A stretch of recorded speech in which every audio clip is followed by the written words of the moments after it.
not asking any questions, so we're not asking any questions. Are you guys good over here?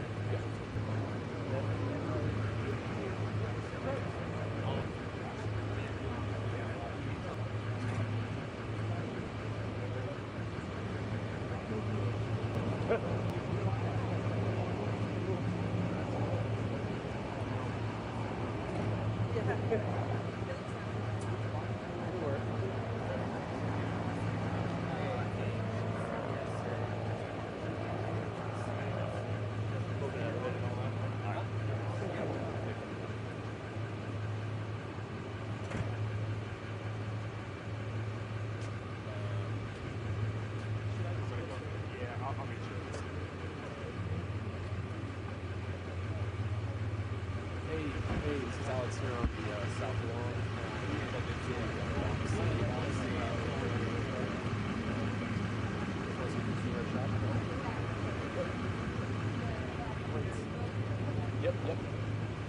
Yep, that's it.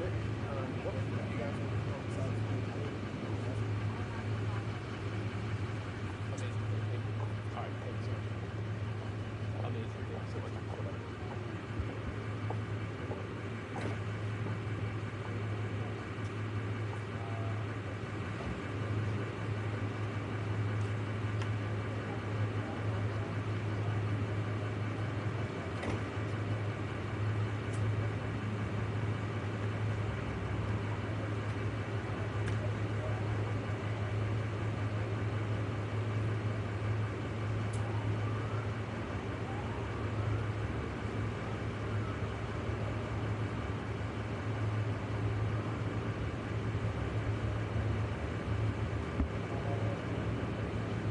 You did get your image now, right? You got the Miami image?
guys are good. Hold on, here, I'll help you out. I'm sorry. Please don't mess up these ropes. These are the killer ropes.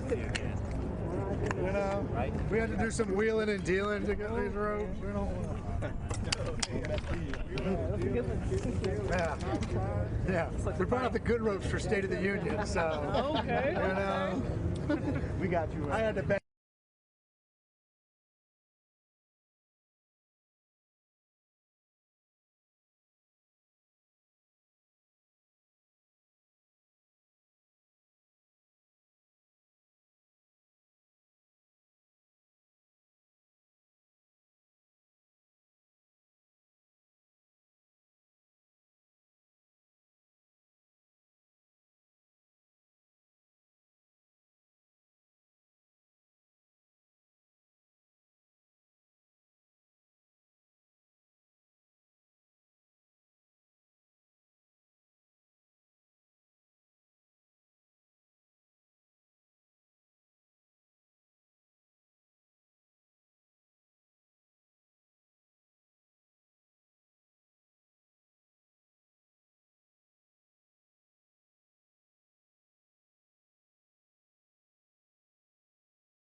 Vice President and the United States Senate.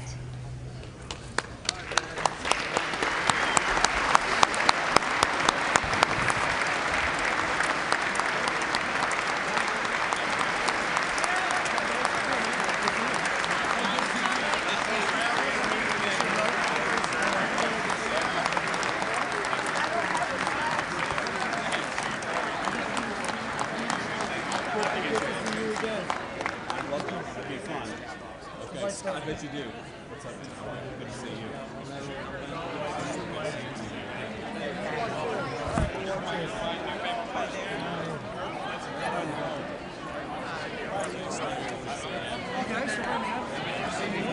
How are you?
What's up, man? How you doing? Doing well. Good, good. I saw your wife the other day. She was in the White House. Good. Keep it fun. Thanks, man. I appreciate it, man. Good to see you. I'm going this way. Okay, yeah. Sorry, I'll just sit over here. That's fine, man. How are you? Good to see you.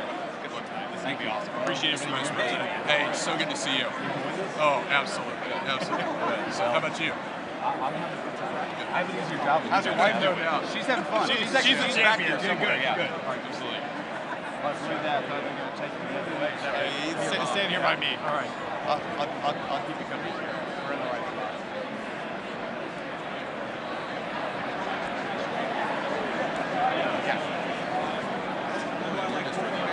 I think actually that's the only I think it probably got people out of the line. We're going to wear the same time. Well, we could have coordinated, I guess, but man, this is, I got to be honest with you, this is by the way, I think the speech is going to be great, but I don't know how you do this for 90 minutes. The hardest thing was doing it during Biden, when the speech was a stupid campaign speech. And just let you know about it.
session will come to order.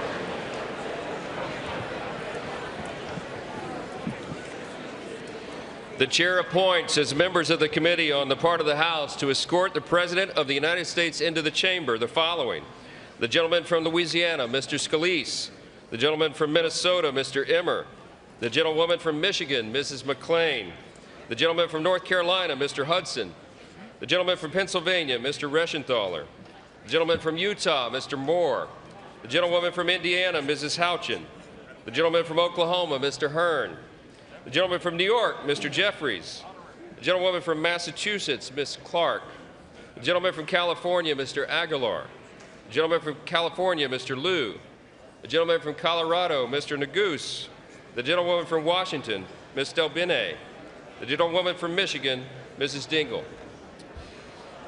The President of the Senate, at the direction of that body, appoints the following senators as members of the committee on the part of the Senate to escort the President of the United States into the House chamber: the Senator from South Dakota, Mr. Thune; the Senator from Wyoming, Mr. Barrasso; the Senator from Arkansas, Mr. Cotton; the Senator from Oklahoma, Mr. Lankford; the Senator from West Virginia, Mrs. Capito; the Senator from South Carolina, Mr. Scott; the Senator from New York, Mr. Schumer; the Senator from Illinois, Mr. Durbin; the Senator from Minnesota, Ms. Klobuchar; the Senator from New Jersey, Mr. Booker; the Senator from Wisconsin, Ms. Baldwin. The members of the escort committee will exit the chamber through the lobby doors.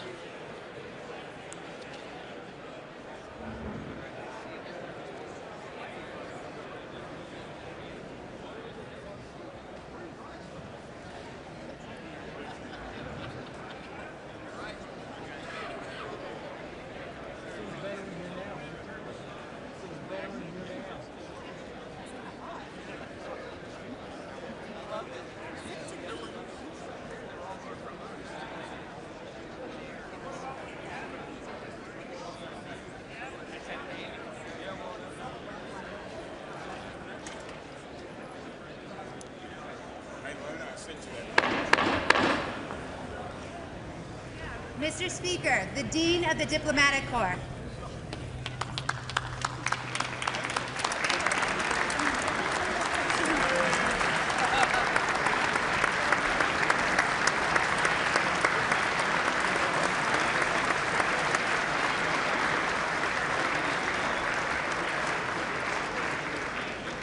Mr. Speaker, Jonathan Jackson.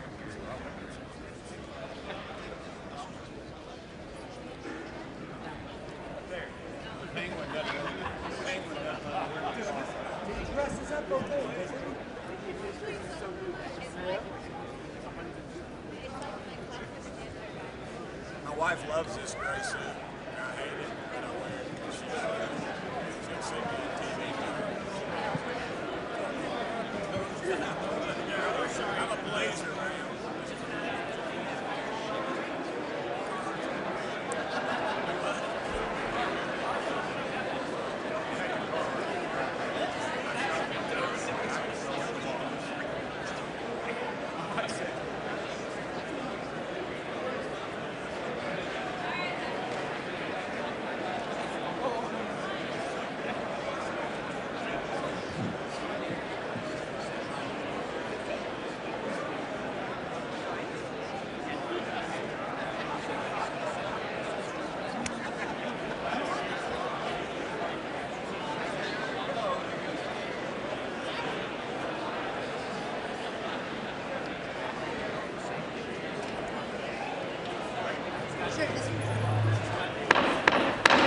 Mr. Speaker, the Chief Justice and Associate Justices of the United States Supreme Court.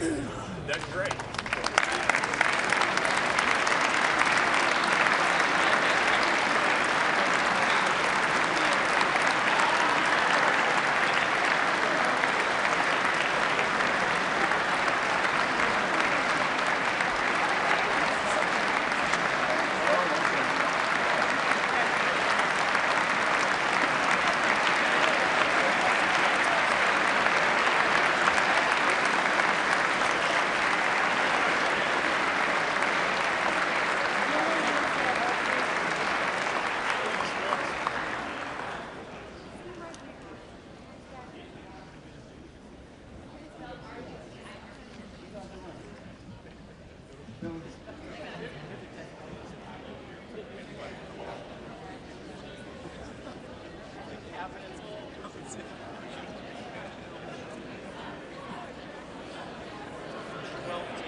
Speaker, the President's Cabinet.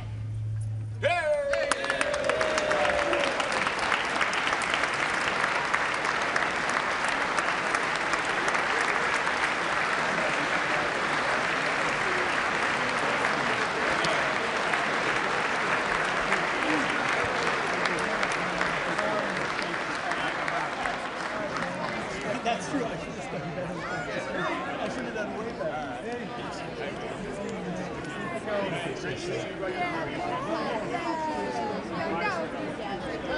Secretary, can't wait to connect with you. You have so much time. Yes.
Mr. Speaker, the President of the United States.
Thank you.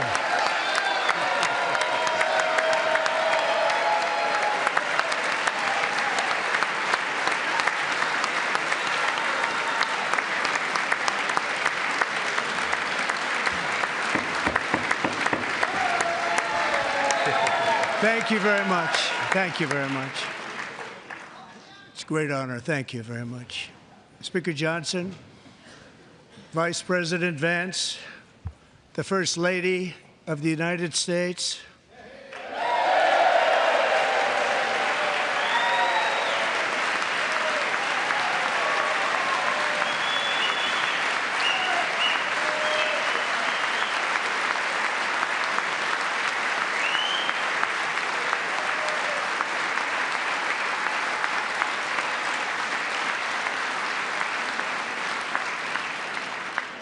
members of the United States Congress, thank you very much.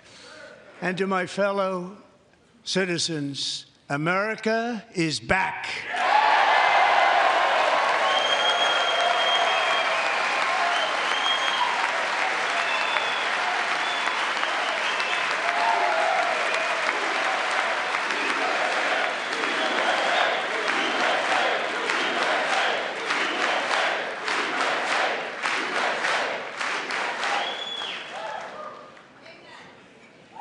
6 weeks ago, I stood beneath the dome of this Capitol and proclaimed the dawn of the golden age of America. From that moment on, it has been nothing but swift and unrelenting action to usher in the greatest and most successful era in the history of our country. We have accomplished more in 43 days than most administrations accomplished in 4 years or 8 years, and we are just getting started.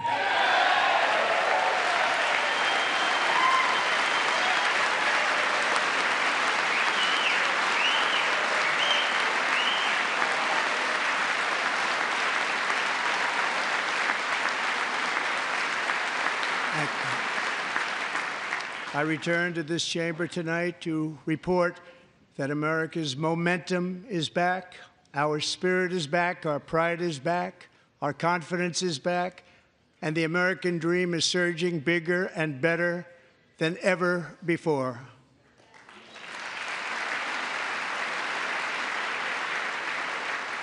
The American dream is unstoppable, and our country is on the verge of a comeback, the likes of which the world has never witnessed and perhaps will never witness again. There's never been anything like it. The presidential election of November 5th was a mandate like has not been seen in many decades. We won all 7 swing states, giving us an electoral college victory of 312 votes.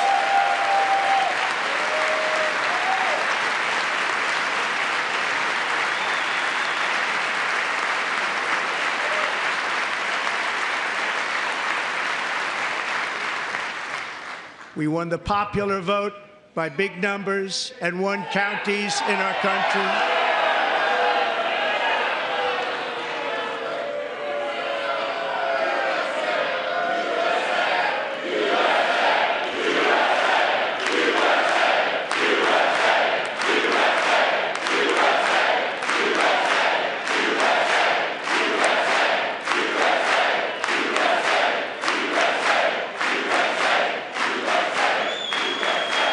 And won counties in our country, 2,700 to 525, on a map that reads almost completely red for Republican.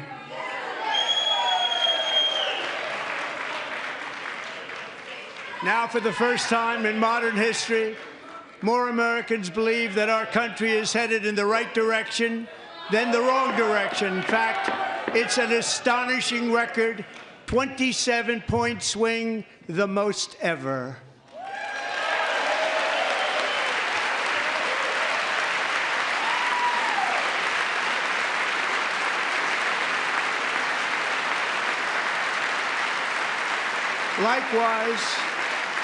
Small business optimism saw its single largest one-month gain ever recorded, a 41-point jump.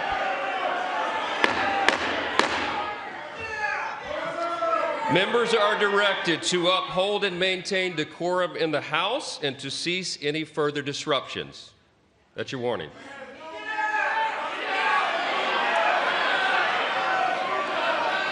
Members are engaging in willful and continuing breach of decorum, and the chair is prepared to direct the Sergeant-at-Arms to restore order to the joint session.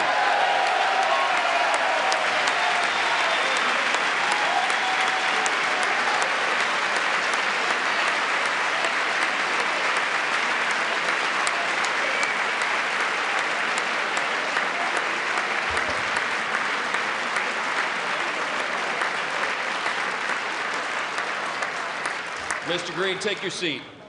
Take your seat, sir. Take your seat. Finding that members continue to engage in willful and concerted disruption of proper decorum, the chair now directs the Sergeant-at-Arms to restore order.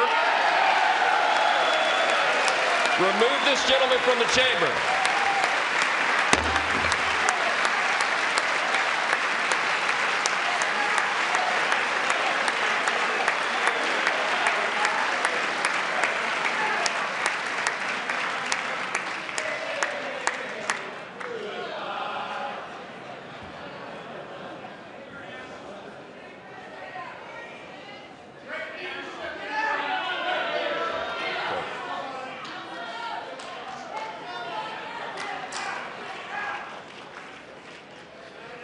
Members are directed to uphold and maintain decorum in the House.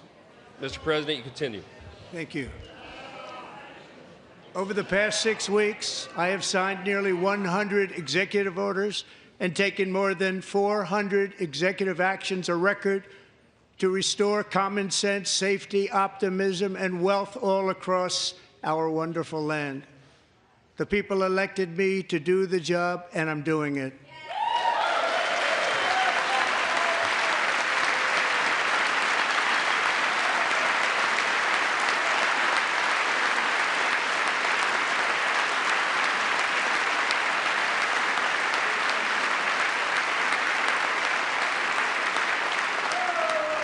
In fact, it has been stated by many that the first month of our presidency, it's our presidency, is the most successful in the history of our nation. By many.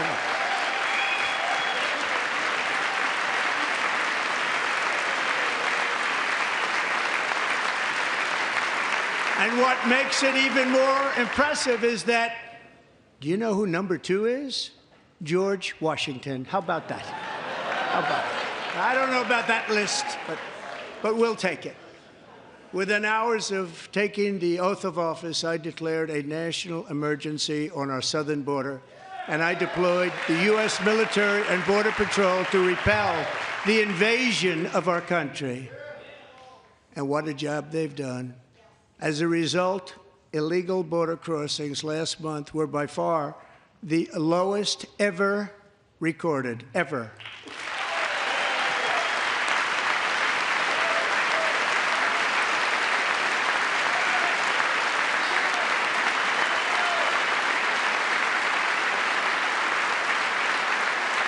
They heard my words and they chose not to come. Much easier that way. In comparison, under Joe Biden, the worst president in American history, there were hundreds of thousands of illegal crossings a month, and virtually all of them, including murderers, drug dealers, gang members, and people from mental institutions and insane asylums, were released into our country. Who would want to do that? This is my 5th such speech to Congress. And once again, I look at the Democrats in front of me, and I realize there is absolutely nothing I can say to make them happy or to make them stand or smile or applaud. Nothing I can do. I could find a cure to the most devastating disease, a disease that would wipe out entire nations, or announce the answers to the greatest economy in history or the stoppage of crime to the lowest levels ever recorded. And these people sitting right here will not clap, will not stand, and certainly will not cheer for these astronomical achievements. They won't do it, no matter what. Five times I've been up here. It's very sad, and it just shouldn't be this way.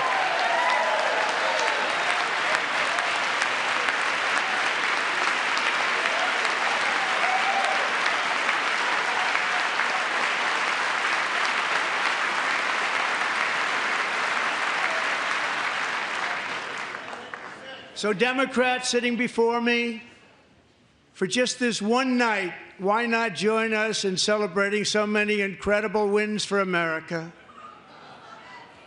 For the good of our nation, let's work together and let's truly make America great again.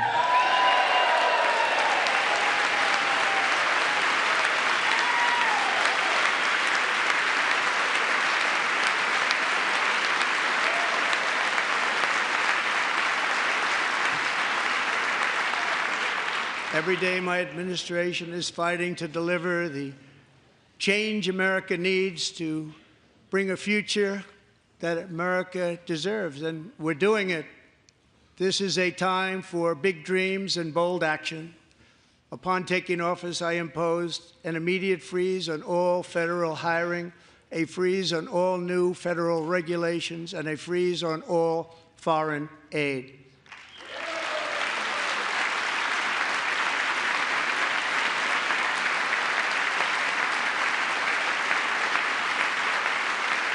I terminated the ridiculous Green New Scam.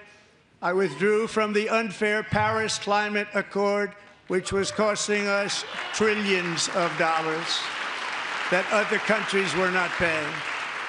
I withdrew from the corrupt World Health Organization.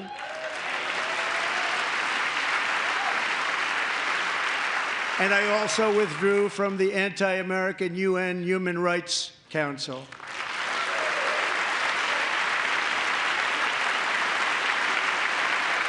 We ended all of Biden's environmental restrictions that were making our country far less safe and totally unaffordable.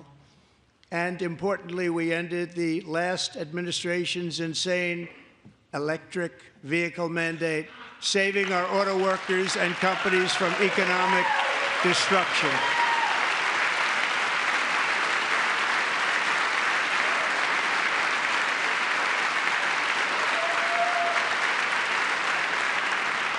To unshackle our economy, I have directed that for every one new regulation, 10 old regulations must be eliminated, just like I did in my very successful first day.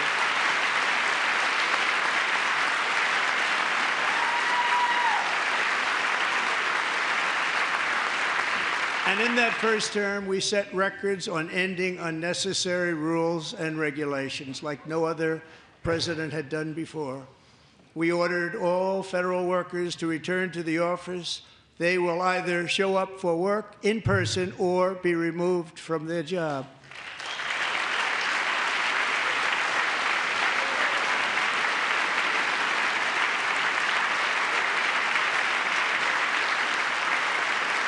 And we have ended weaponized government where, as an example, a sitting president is allowed to viciously prosecute his political opponent, like me.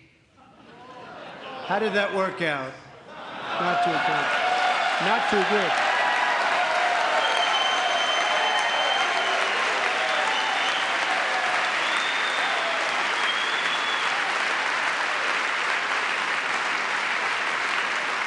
And I have stopped all government censorship and brought back free speech in America. It's back.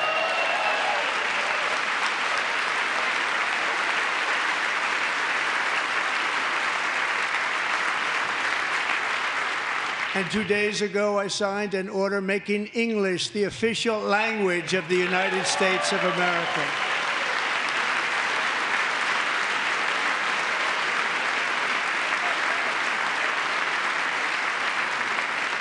I renamed the Gulf of Mexico the Gulf of America.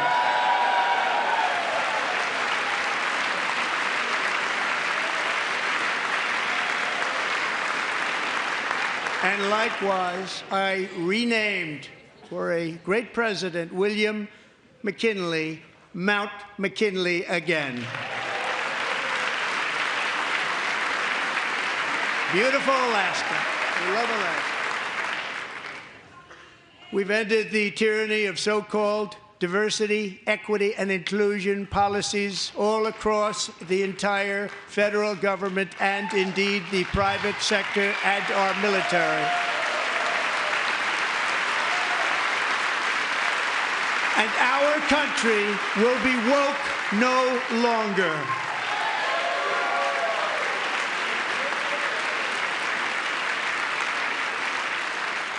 We believe that whether you are a doctor, an accountant, a lawyer, or an air traffic controller, you should be hired and promoted based on skill and competence, not race or gender. Very important.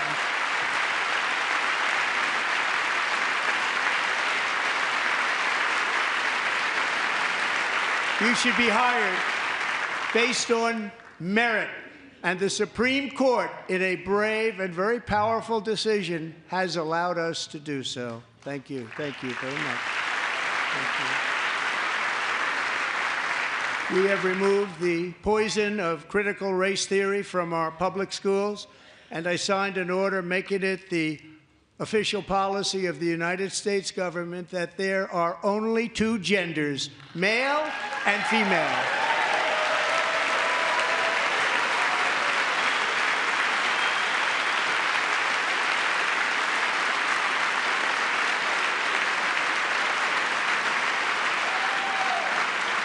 I also signed an executive order to ban men from playing in women's sports.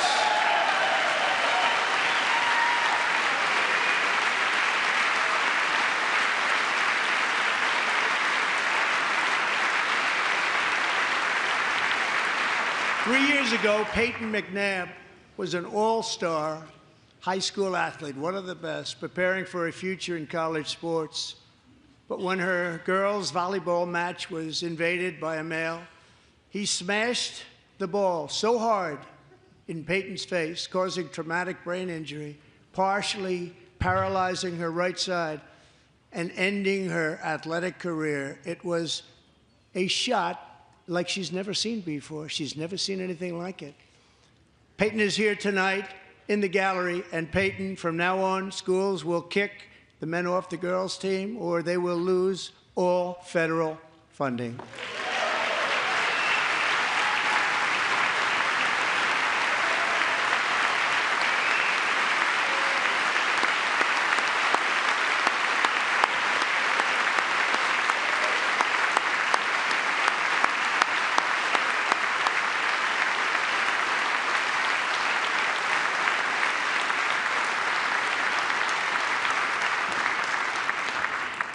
If you really want to see numbers, just take a look at what happened in the women's boxing, weightlifting, track and field, swimming, or cycling, where a male recently finished a long-distance race 5 hours and 14 minutes ahead of a woman for a new record by 5 hours.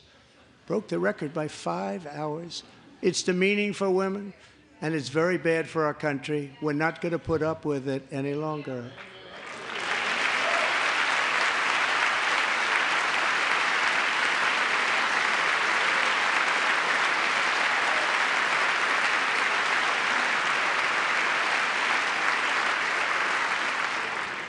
What I have just described is only a small fraction of the common sense revolution that is now, because of us, sweeping the entire world.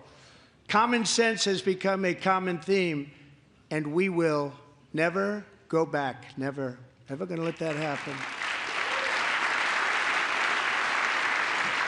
Among my very highest priorities is to rescue our economy and get dramatic and immediate relief to working families. As you know, we inherited from the last administration an economic catastrophe and an inflation nightmare. Their policies drove up energy prices, pushed up grocery costs, and drove the necessities of life out of reach for millions and millions of Americans. They've never had anything like it. We suffered the worst inflation in 48 years, but perhaps even in the history of our country. They're not sure. As president, I'm fighting every day to reverse this damage and make America affordable again.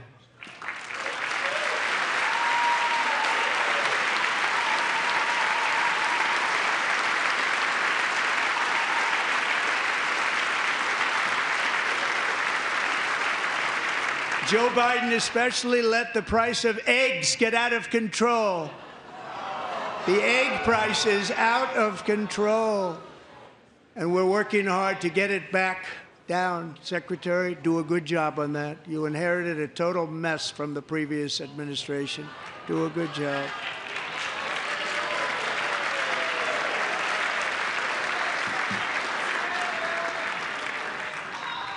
A major focus of our fight to defeat inflation is rapidly reducing the cost of energy. The previous administration cut the number of new oil and gas leases by 95%, slowed pipeline construction to a halt, and closed more than 100 power plants. We are opening up many of those power plants right now.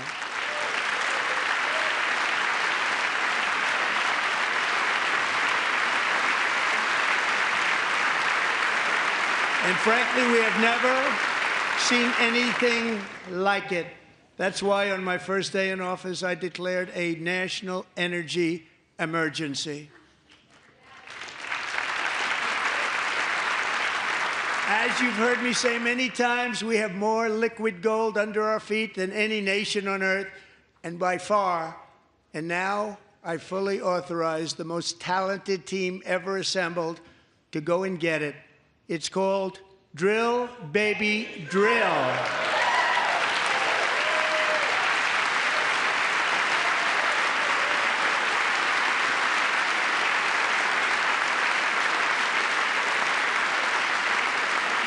My administration is also working on a gigantic natural gas pipeline in Alaska, among the largest in the world, where Japan, South Korea, and other nations want to be our partner with investments of trillions of dollars each. There's never been anything like that one. It will be truly spectacular. It's all set to go. The permitting is gotten. And later this week, I will also take historic action to dramatically expand production of critical minerals and rare earths here in the USA.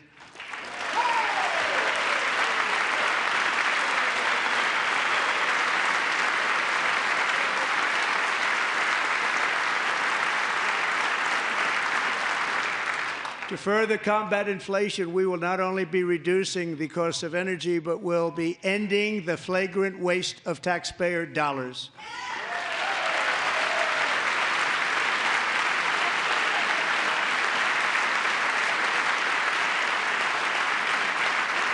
And to that end, I have created the brand new Department of Government Efficiency, DOGE. Perhaps you've heard of it. Perhaps.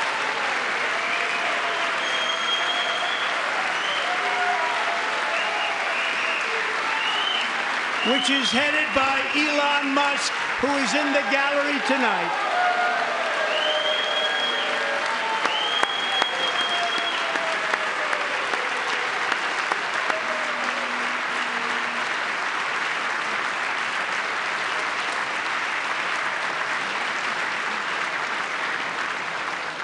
Thank you, Elon. He's working very hard. He didn't need this. He didn't need this. Thank you very much. We appreciate it. Everybody here, even this side, appreciates it, I believe. They just don't want to admit that. Just listen to some of the appalling waste we have already identified. $22 billion from HHS to provide free housing and cars for illegal aliens. $45 million for diversity, equity, and inclusion scholarships in Burma. $40 million to improve the social and economic inclusion of sedentary migrants. Nobody knows what that is. $8 million to promote LGBTQI+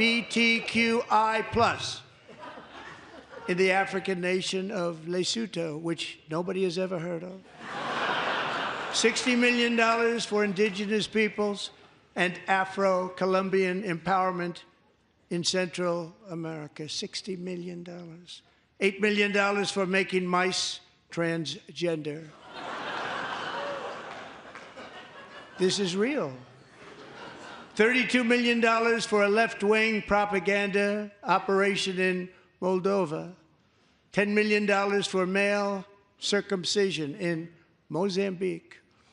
$20 million for the Arab Sesame Street in the Middle East. It's a program. $20 million for a program.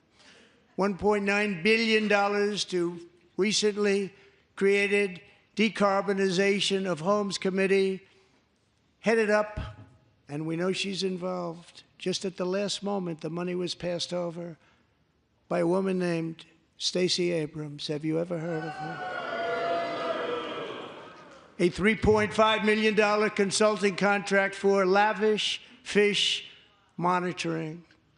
$1.5 million for voter confidence in Liberia. $14 million for social cohesion in Mali. $59 million for illegal alien hotel rooms in New York City. He's a real estate developer. He's done very well. $250,000 to increase vegan local climate action innovation in Zambia. $42 million for social and behavior change in Uganda. $14 million for improving public procurement in Serbia. $47 million for improving learning outcomes in Asia. Asia's doing very well with learning. I don't know what we're doing. We should use it ourselves. And $101 million for DEI contracts at the Department of Education, the most ever paid, nothing even like it.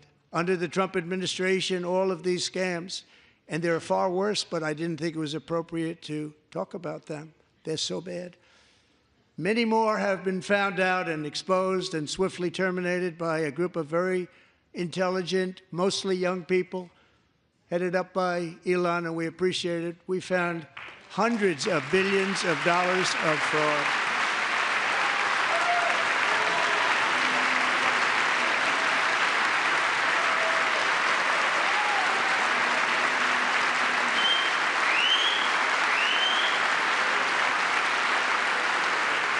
And we've taken back the money and reduced our debt to fight inflation and other things. Taken back a lot of that money. We got it just in time. This is just the beginning. The Government Accountability Office, a federal government office, has estimated annual fraud of over $500 billion in our nation, and we are working very hard to stop it. We're going to. We're also identifying shocking levels of incompetence and probable fraud in the Social Security program for our seniors, and that our seniors and people that we love rely on. Believe it or not, government databases list 4.7 million Social Security members from people aged 100 to 109 years old. It lists 3.6 million people from ages 110 to 119. I don't know any of them. I know some people that are rather elderly, but not quite that elderly. 3.47 million people from ages 120 to 129. 3.9 million people from ages 130 to 139. 3.5 million people from ages 140 to 149. And money is being paid to many of them, and we're searching right now. In fact, Pam, good luck. Good luck. You're going to find it. But a lot of money is paid out to people because it just keeps getting paid and nobody does, and it really hurts Social Security and hurts our country. 1.3 million people from ages 150 to 159, and over 130,000 people, according to the Social Security databases, are age over 160 years old. We have a healthier country than I thought, Bobby.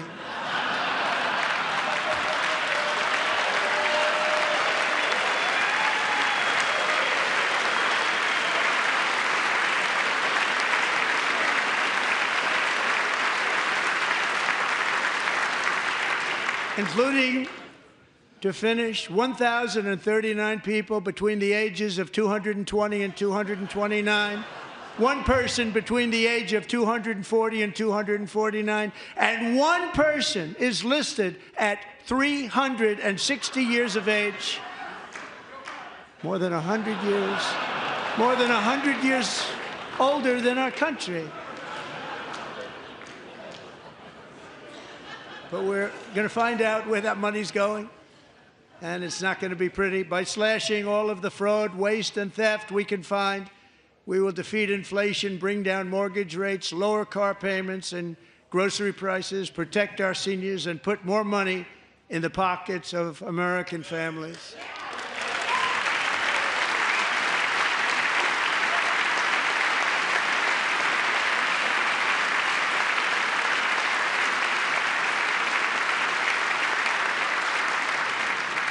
And today, interest rates took a beautiful drop, big, beautiful drop. It's about time. And in the near future, I want to do what has not been done in 24 years, balance the federal budget. We're going to balance it.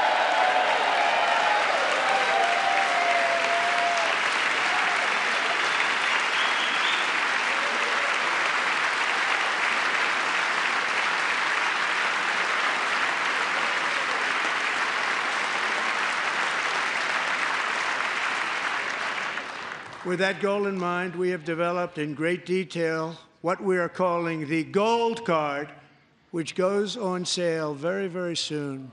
For $5 million, we will allow the most successful job-creating people from all over the world to buy a path to U.S. citizenship. It's like the green card, but better and more sophisticated. And these people will have to pay tax in our country. They won't have to pay tax from where they came. The money that they've made, you wouldn't want to do that, but they have to pay tax, create jobs. They'll also be taking people out of colleges and paying for them so that we can keep them in our country instead of having them being forced out.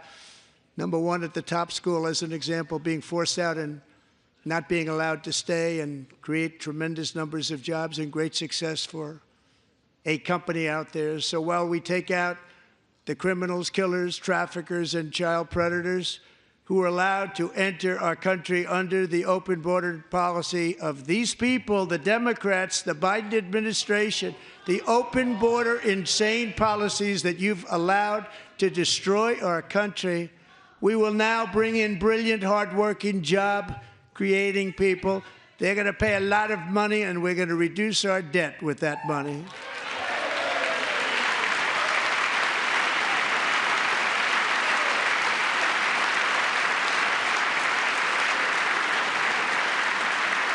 Americans have given us a mandate for bold and profound change. For nearly 100 years, the federal bureaucracy has grown until it has crushed our freedoms, ballooned our deficits, and held back America's potential in every possible way. The nation founded by pioneers and risk-takers now drowns under millions and millions of pages of regulations and debt. Approvals that should take 10 days to get instead take 10 years, 15 years, and even 20 years before you're rejected. Meanwhile, we have hundreds of thousands of federal workers who have not been showing up to work. My administration will reclaim power from this unaccountable bureaucracy, and we will restore true democracy to America again.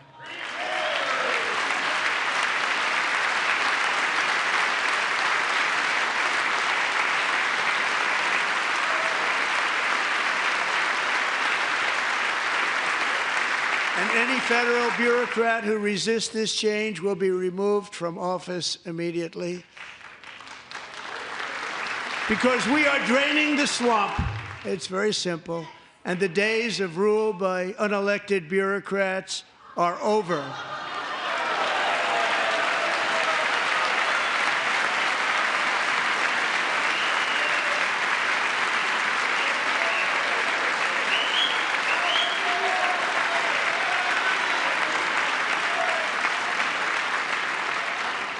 And the next phase of our plan to deliver the greatest economy in history is for this Congress to pass tax cuts for everybody. They're in there. They're waiting for you to vote. And I'm sure that the people on my right, I don't mean the Republican right, but my right here, I'm sure you're going to vote for those tax cuts, because otherwise I don't believe the people will ever vote you into office. So I'm doing you a big favor by telling you that. But I know this group is going to be voting for the tax.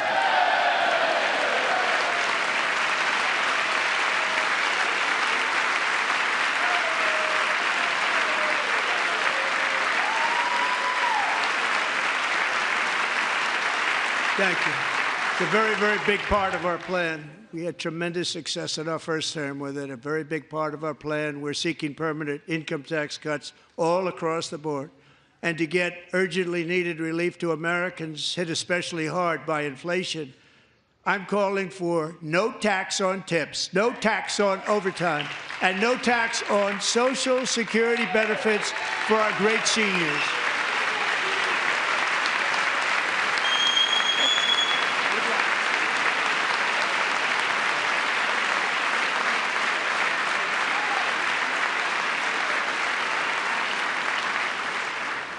And I also want to make interest payments on car loans tax deductible, but only if the car is made in America.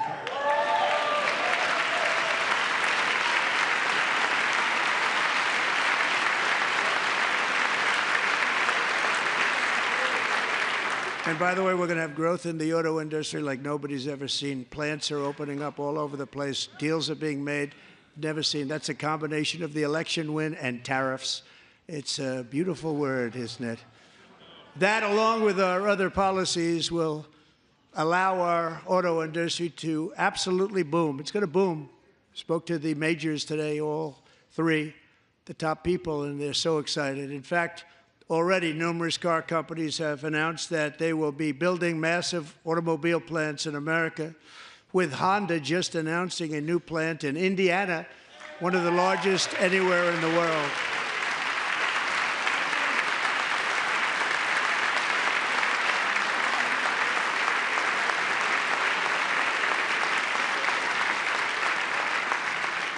And this has taken place since our great victory on November 5th, a date which will hopefully go down as one of the most important in the history of our country.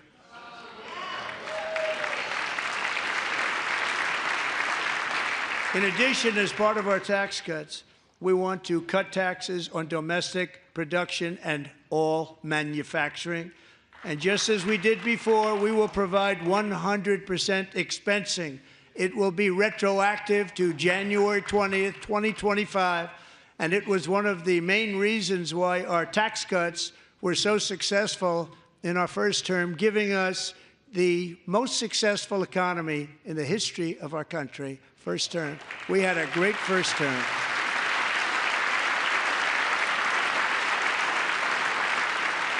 If you don't make your product in America, however, under the Trump administration, you will pay a tariff, and in some cases, a rather large one. Other countries have used tariffs against us for decades, and now it's our turn to start using them against those other countries. On average, the European Union, China, Brazil, India, Mexico, and Canada, have you heard of them? And countless other nations charge us tremendously higher tariffs than we charge them. It's very unfair. India charges us auto tariffs higher than 100%. China's average tariff on our products is twice what we charge them. And South Korea's average tariff is 4 times higher. Think of that, 4 times higher. And we give so much help militarily and in so many other ways to South Korea, but that's what happens. This is happening by friend and foe. This system is not fair to the United States and never was, and so on April 2nd, I wanted to make it April 1st, but I didn't want to be accused of April Fool's Day. That's not, just one day was cost us a lot of money. But we're going to do it in April. I'm a very superstitious person. April 2nd, reciprocal tariffs kick in. And whatever they tariff us, other countries, we will tariff them. That's reciprocal, back and forth. Whatever they tax us, we will tax them. If they do non-monetary tariffs to keep us out of their market, then we will do non-monetary barriers to keep them out of our market. There's a lot of that, too. They don't even allow us in their market. We will take in trillions and trillions of dollars and create jobs like we have never seen before.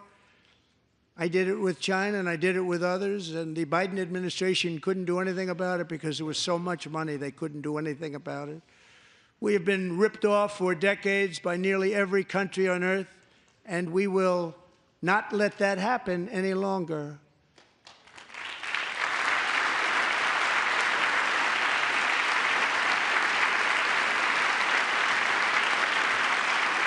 Much has been said over the last 3 months about Mexico and Canada, but we have very large deficits with both of them. But even more importantly, they've allowed fentanyl to come into our country at levels never seen before, killing hundreds of thousands of our citizens and many very young, beautiful people, destroying families. Nobody's ever seen anything like it. They are, in effect, receiving subsidies of hundreds of billions of dollars. We pay subsidies to Canada and to Mexico of hundreds of billions of dollars, and the United States will not be doing that any longer. We're not going to do it any longer.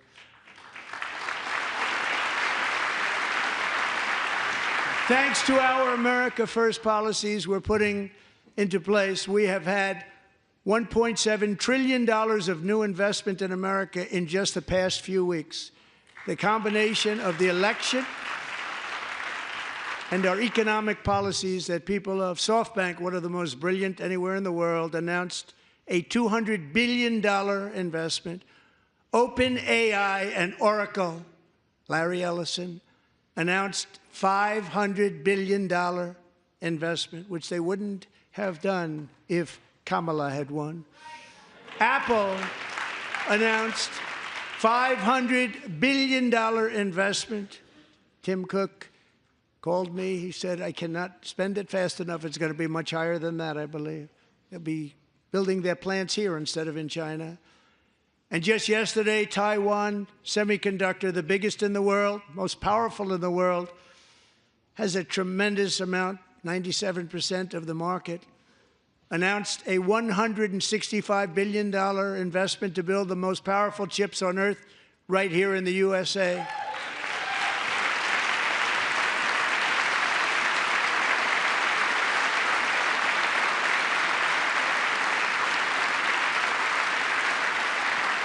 And we're not giving them any money. Your CHIPS Act is a horrible, horrible thing. We give hundreds of billions of dollars, and it doesn't mean a thing. They take our money and they don't spend it. All that meant to them, we're giving them no money. All that was important to them was they didn't want to pay the tariffs, so they came and they're building, and many other companies are coming. We don't have to give them money. We just want to protect our businesses and our people. And they will come because they won't have to pay tariffs if they build in America. So it's very amazing. You should get rid of the CHIP Act, and whatever's left over, Mr. Speaker, you should use it to reduce debt or any other reason you want to.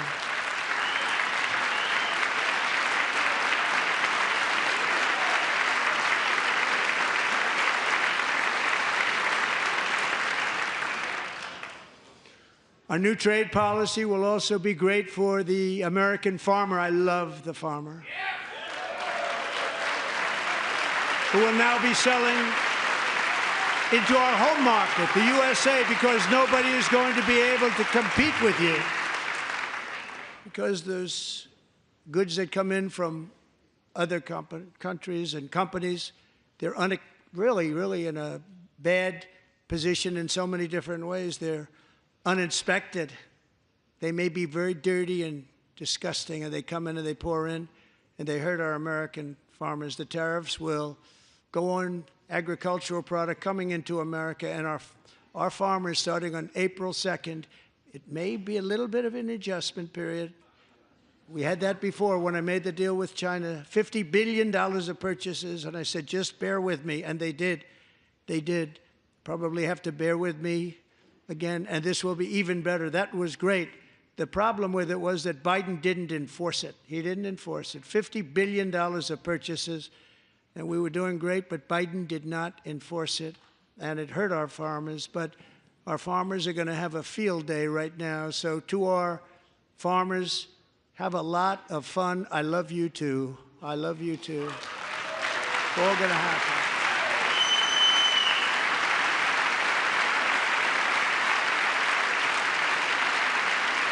And I have also imposed a 25% tariff on foreign aluminum, copper, lumber, and steel, because if we don't have, as an example, steel and lots of other things, we don't have a military, and frankly, we just won't have a country very long.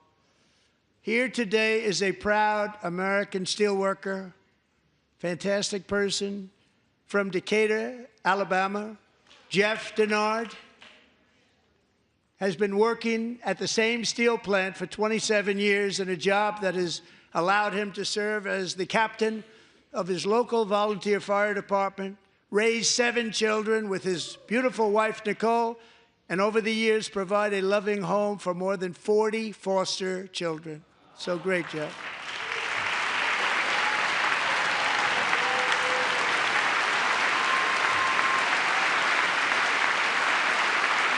Thank you, Jeff. Thank you, Jeff.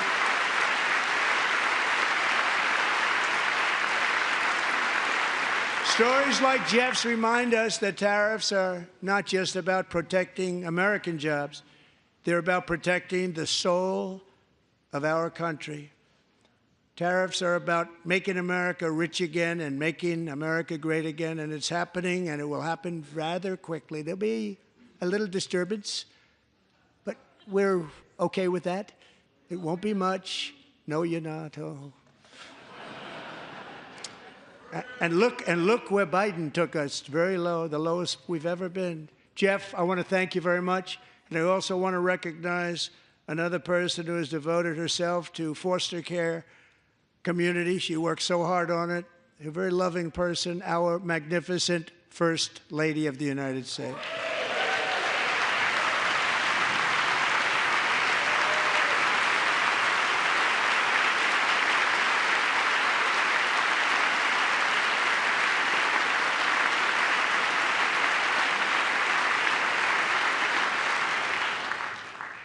Melania's work has yielded incredible results, helping prepare our nation's future leaders as they enter the workforce.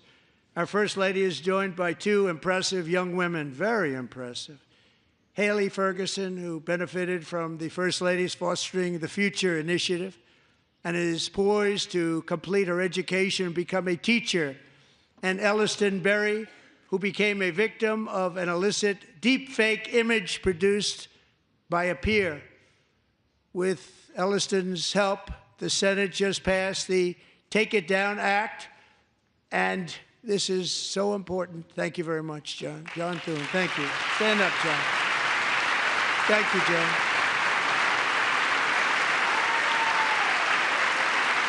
Thank you all very much.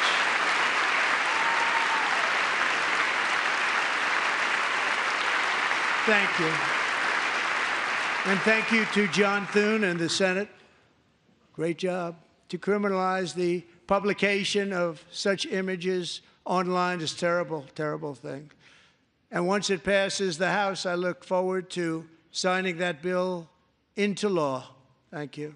And I'm going to use that bill for myself, too, if you don't mind. Because nobody gets treated worse than I do online. Nobody. That's great. Thank you very much to the Senate. Thank you. But if we truly care about protecting Americans' children, no step is more crucial than securing America's borders.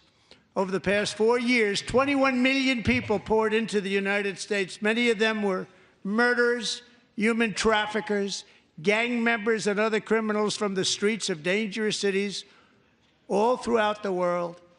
Because of Joe Biden's insane and very dangerous open border policies, they are now strongly embedded in our country, but we are getting them out and getting them out fast.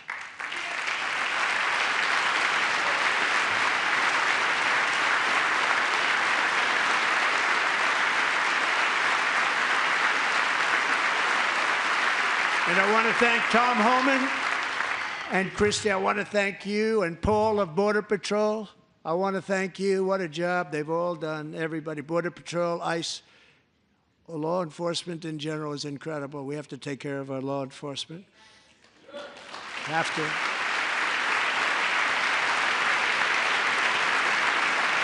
Last year,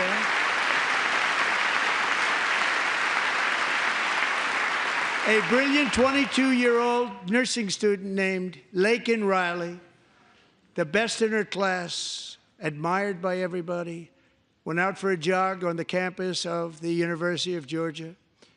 That morning, Laken was viciously attacked, assaulted, beaten, brutalized, and horrifically murdered. Laken was stolen from us by a savage illegal alien gang member who was arrested while trespassing across Biden's open southern border and then set loose into the United States under the heartless policies of that failed administration. It was indeed a failed administration. He had then been arrested and released in a Democrat-run sanctuary city, a disaster, before ending the life of this beautiful young angel. With us this evening are Laken's beloved mother, Allison, and her sister, Lauren.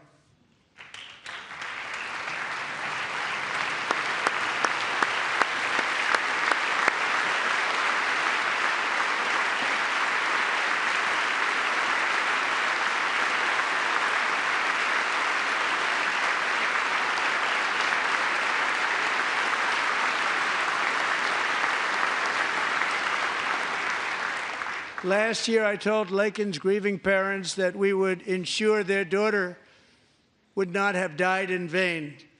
That's why the very first bill I signed into law as your 47th president mandates the detention of all dangerous criminal aliens who threaten public safety. It's a very strong, powerful act.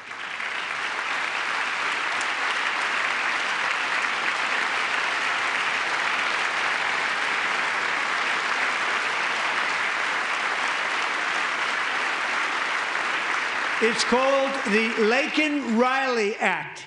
So Allison and Lauren, America will never, ever forget our beautiful Laken Hope Riley.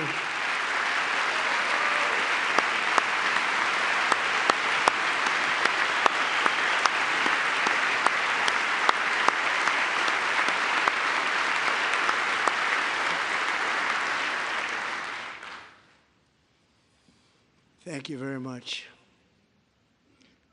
Since taking office, my administration has launched the most sweeping border and immigration crackdown in American history, and we quickly achieved the lowest numbers of illegal border crossers ever recorded. Thank you.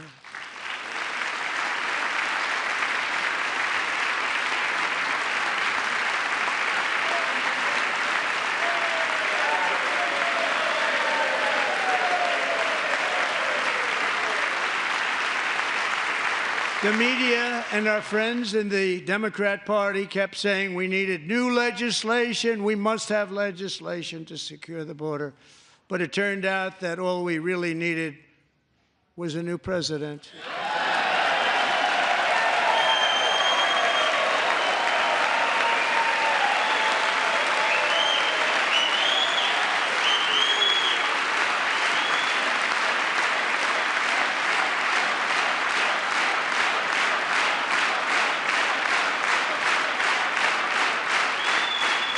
Thank you.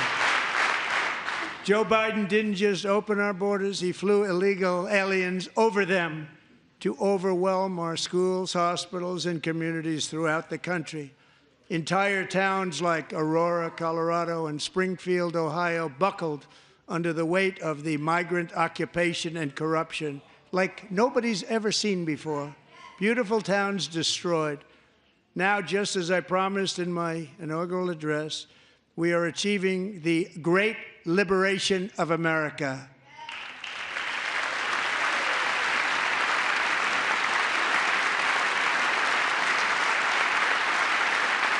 But there still is much work to be done. Here tonight is a woman I have gotten to know, Alexis Nungary from Houston. Wonderful woman. Last June, Alexis's 12-year-old daughter, her precious Jocelyn, walked to a nearby convenience store. She was kidnapped, tied up, assaulted for 2 hours under a bridge, and horrifically murdered. Arrested and charged with this heinous crime are 2 illegal alien monsters from Venezuela, released into America by the last administration through their ridiculous open border. The death of this beautiful 12-year-old girl and the agony of her mother and family touched our entire nation greatly. Alexis, I promised that we would always remember your daughter, your magnificent daughter, and earlier tonight, I signed an order keeping my word to you. One thing I have learned about Jocelyn is that she loved animals so much. She loved nature. Across Galveston Bay, from where Jocelyn lived in Houston, you will find a magnificent national wildlife refuge, a pristine, peaceful, 34,000-acre sanctuary for all of God's creatures on the edge of the Gulf of America.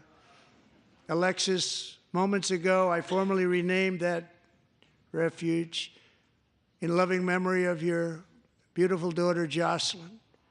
So, Mr. Vice President, if you would, may I have the order?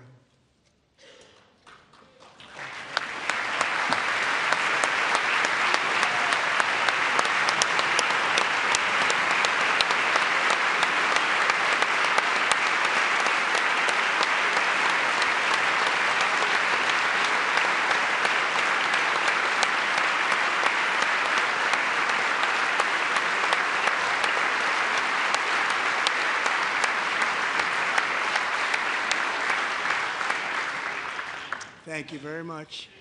All 3 savages charged with Jocelyn and Lakin's murders were members of the Venezuelan prison gang, the toughest gang, they say, in the world, known as Tren de Aragua. 2 weeks ago, I officially designated this gang, along with MS-13 and the bloodthirsty Mexican drug cartels, as foreign terrorist organizations.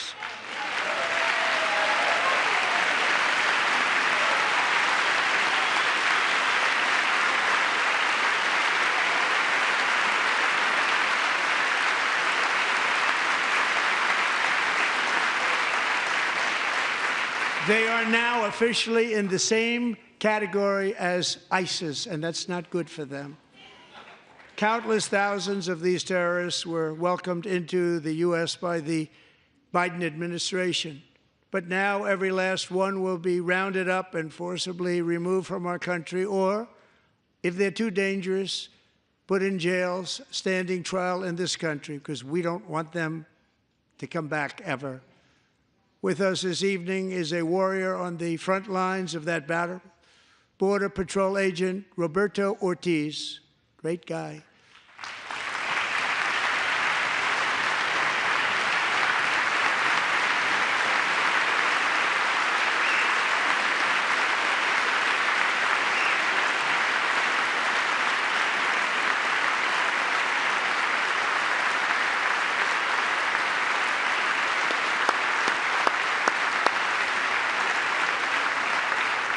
In January, Roberto and another agent were patrolling by the Rio Grande near an area known as Cartel Island. Doesn't sound too nice to me.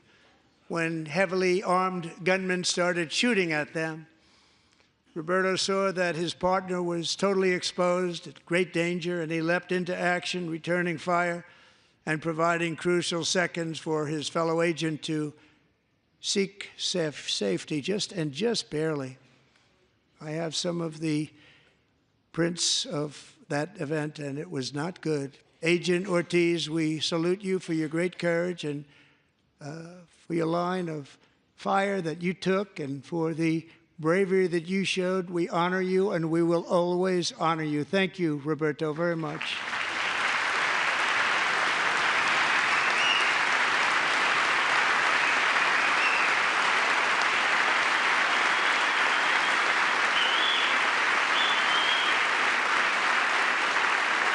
Thank you, Roberto.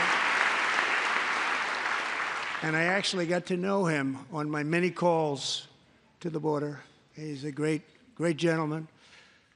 The territory to the immediate south of our border is now dominated entirely by criminal cartels that murder, rape, torture, and exercise total control. They have total control over a whole nation, posing a grave threat to our national security. The cartels are waging war on America, and it's time for America to wage war on the cartels, which we are doing.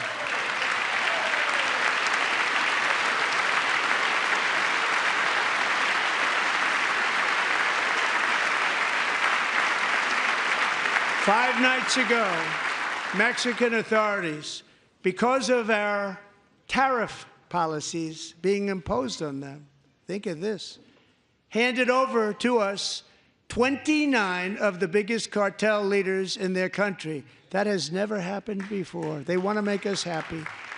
First time ever.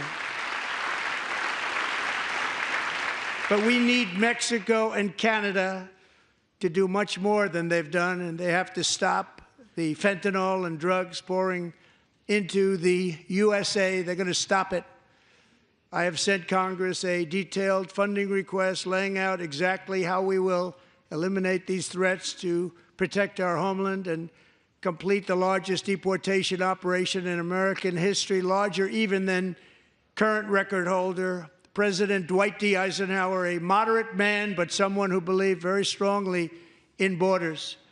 Americans expect Congress to send me this funding without delay so I can sign it into law. So, Mr. Speaker, John Thune, both of you, I hope you're going to be able to do that, Mr. Speaker. Thank you. Mr. Leader, thank you. Thank you very much. And let's get it to me. I'll sign it so fast, you won't even believe it.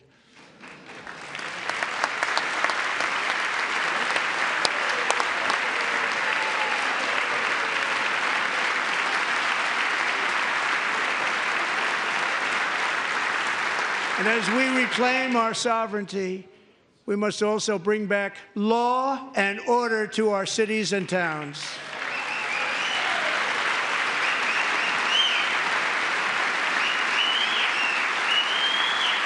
In recent years, our justice system has been turned upside down by radical left lunatics. Many jurisdictions virtually ceased enforcing the law against dangerous repeat offenders while weaponizing law enforcement against political opponents like me. My administration has acted swiftly and decisively to restore fair, equal, and impartial justice under the constitutional rule of law, starting at the FBI and the DOJ. Pam, good luck. Cash, wherever you may be, good luck. Good luck. Pam Bondi. Good luck. So important. Going to do a great job. Cash, thank you. Thank you, Cash.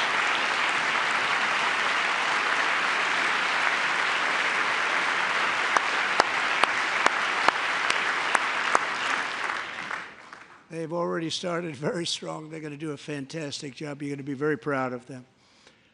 We're also once again giving our police officers the support, protection, and respect they so dearly deserve. They have to get it. They have such a hard, dangerous job, but we're going to make it less dangerous. The problem is the bad guys don't respect the law, but they're starting to respect it, and they soon will respect it. This also includes our great fire departments throughout the country. Our firemen and women are unbelievable people, and we'll never forget them. And besides that, they voted for me in record numbers, so I have no choice.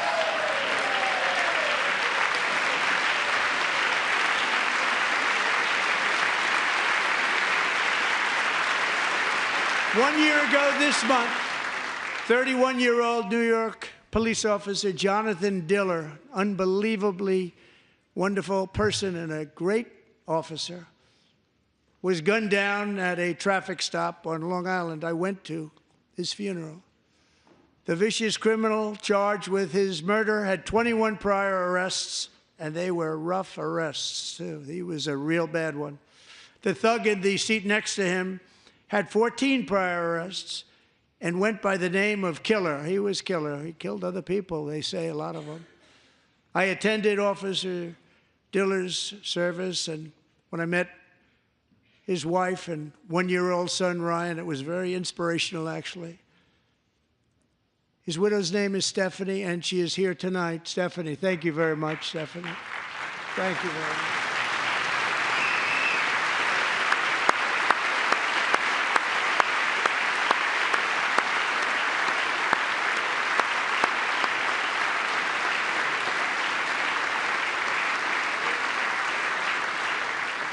Stephanie, we're going to make sure that Ryan knows his dad was a true hero, New York's finest, and we're going to get these cold-blooded killers and repeat offenders off our streets, and we're going to do it fast. Got to stop it.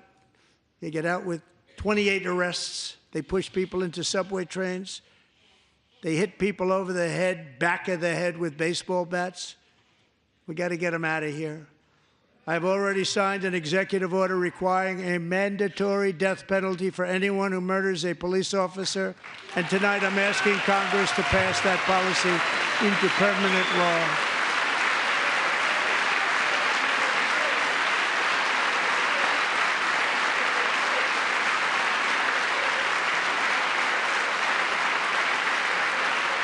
I'm also asking for a new crime bill getting tough on repeat offenders while enhancing protections for America's police officers so they can do their jobs without fear of their lives being totally destroyed. They don't want to be killed. We're not going to let them be killed. Joining us in the gallery tonight is a young man who truly loves our police. His name is DJ Daniel. He is 13 years old, and he has always dreamed of becoming a police officer.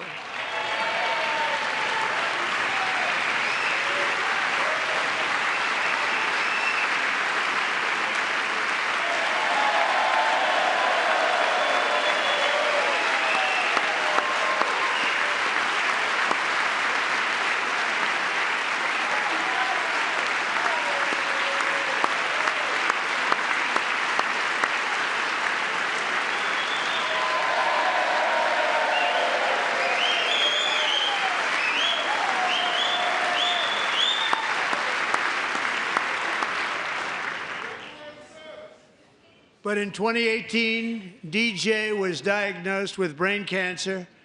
The doctors gave him 5 months at most to live. That was more than 6 years ago.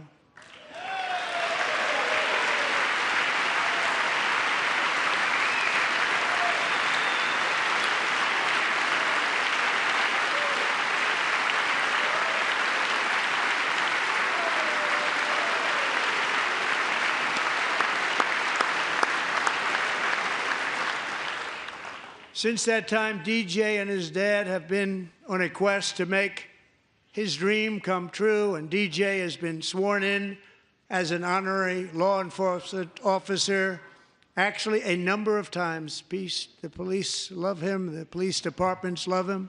And tonight, DJ, we're going to do you the biggest honor of them all. I am asking our new Secret Service Director, Sean Curran, to officially make you an agent of the United States Secret Service.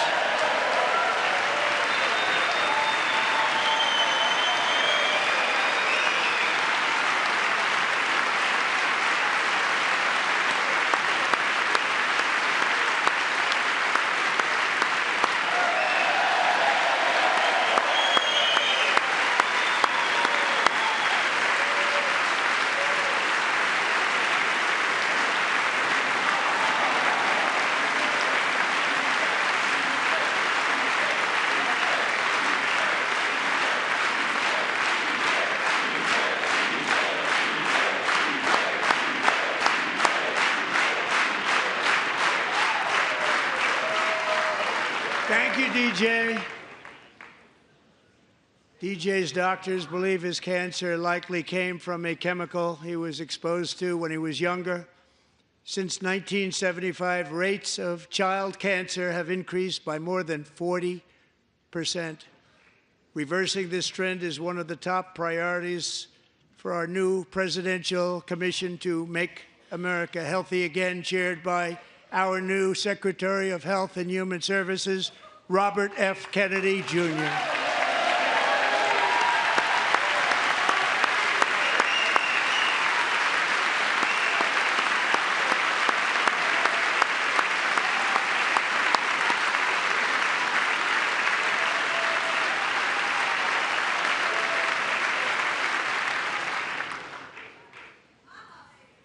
With the name Kennedy, you would have thought everybody over here would have been cheering.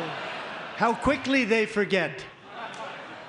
Our goal is to get toxins out of our environment, poisons out of our food supply, and keep our children healthy and strong. As an example, not long ago, and you can't even believe these numbers, 1 in 10,000 children had autism, 1 in 10,000. And now it's 1 in 36.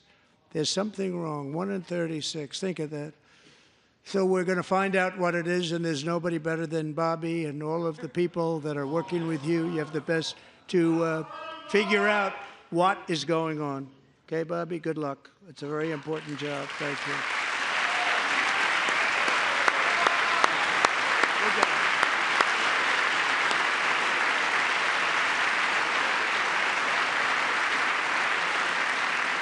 Thank you. My administration is also working to protect our children from toxic ideologies in our schools. A few years ago, January Littlejohn and her husband discovered that their daughter's school had secretly socially transitioned their 13-year-old little girl. Teachers and administrators conspired to deceive January and her husband while encouraging her daughter to use a new name and pronouns. They, them pronoun, actually, all without telling January, who is here tonight and is now a courageous advocate against this form of child abuse. January, thank you. Thank you. Thank you very much.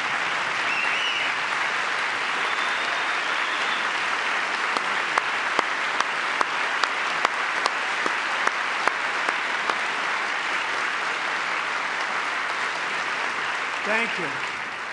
Stories like this are why, shortly after taking office, I signed an executive order banning public schools from indoctrinating our children with transgender ideology.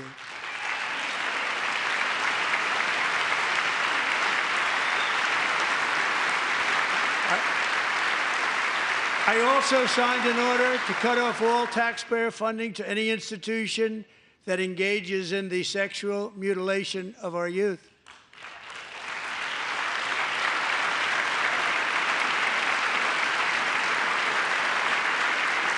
And now I want Congress to pass a bill permanently banning and criminalizing sex changes on children and forever ending the lie that any child is trapped in the wrong body. This is a big lie.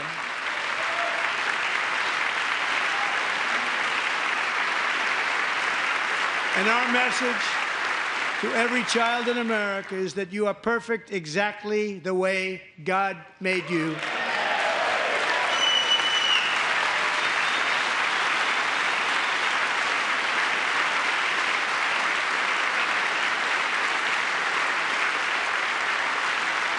Because we're getting wokeness out of our schools and out of our military, and it's already out, and it's out of our society. We don't want it.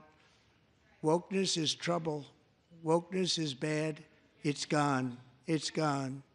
And we feel so much better for it, don't we? Don't we feel better? Our service members won't be activists and ideologues. They will be fighters and warriors. They will fight for our country. And Pete, congratulations. Secretary of Defense, congratulations.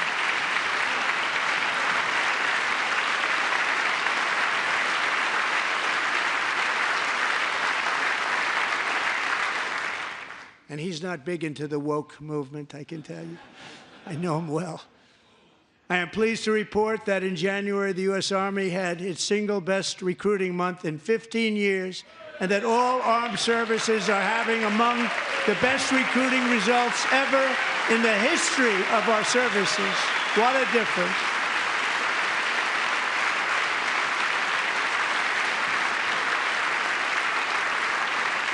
And you know, it was just a few months ago where the results were exactly the opposite. We couldn't recruit anywhere. We couldn't recruit. Now we're having the best results just about that we've ever had. What a tremendous turnaround. It's really a beautiful thing to see. People love our country again. It's very simple. They love our country, and they love being in our military again. So it's a great thing, and thank you very much. Great job. Thank you.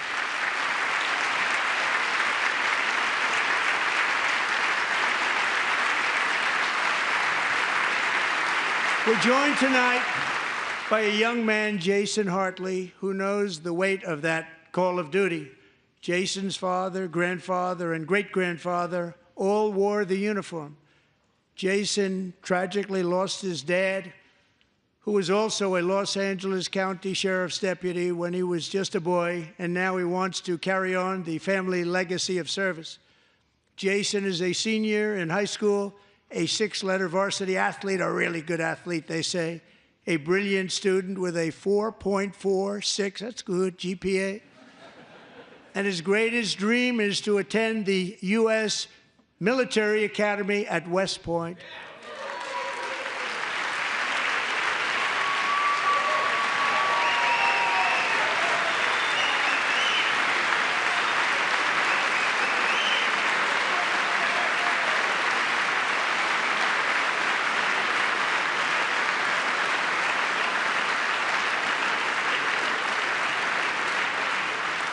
And Jason, that's a very big deal getting in. That's a hard one to get into. But I'm pleased to inform you that your application has been accepted. You will soon be joining the Corps of Cadets.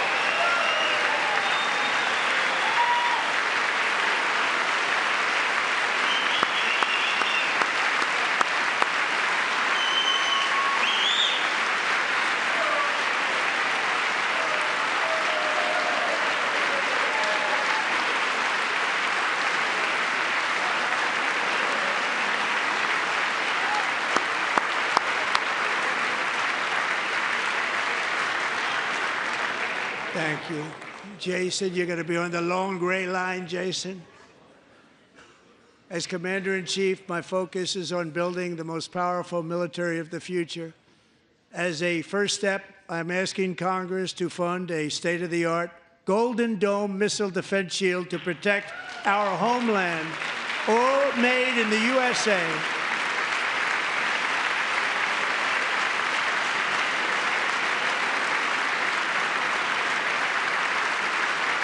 And Ronald Reagan wanted to do it long ago, but the technology just wasn't there, not even close. But now we have the technology. It's incredible, actually. And other places, they have it. Israel has it. Other places have it. And the United States should have it too, right, Tim, right? They should have it too. So I want to thank you. But it's a very, very important. This is a very dangerous world. We should have it. We want to be protected, and we're going to protect our citizens like never before. To boost our defense industrial base, we are also going to resurrect the American shipbuilding industry, including commercial shipbuilding and military shipbuilding.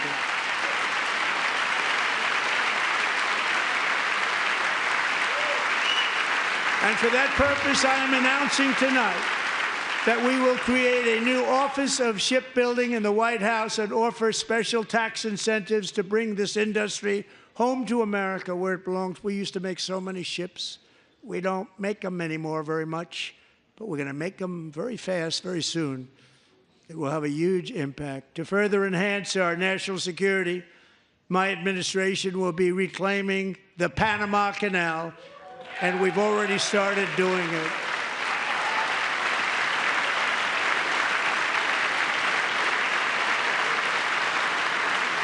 Just today, a large American company announced they are buying both ports around the Panama Canal and lots of other things having to do with the Panama Canal and a couple of other canals.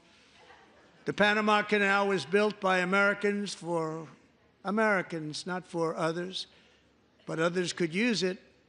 But it was built at tremendous cost of American blood and treasure. 38,000 workers died building the Panama Canal. They died of malaria. They died of snake bites and mosquitoes. Not a nice place to work. They paid them very highly to go there, knowing there was a 25% chance that they would die. The most expensive project also that was ever built in our country's history, if you bring it up to modern day costs. It was given away by the Carter administration for $1, but that agreement has been violated very severely. We didn't give it to China. We gave it to Panama, and we're taking it back.